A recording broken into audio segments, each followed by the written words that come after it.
Remember, it took 18 hours for the state last month to tell the general public that a convicted rapist had cut off his ankle bracelet and was on the run. And now Governor Andrew Cuomo says he's reviewing the state's decision. So Christopher Block was found 2 days later. That delay, though, angered people living in the Skaneateles and Auburn areas. Block is still at the Justice Center in downtown Syracuse. He'll likely stay there until being sent back to prison. A former Olympic hurdler is accused of sexually abusing 14 boys in Syracuse back in the 1980s. ESPN broke the story. Conrad Mainwaring studied for his master's at SU and held office hours as a counselor at Nottingham High School.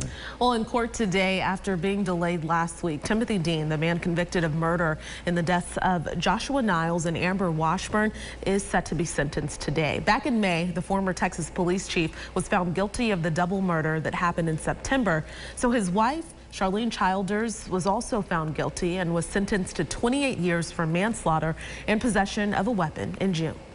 Here's a health alert as mosquitoes begin to ramp up. Samples taken from the Toad Harbor Swamp in West Monroe have tested positive for the Triple E virus.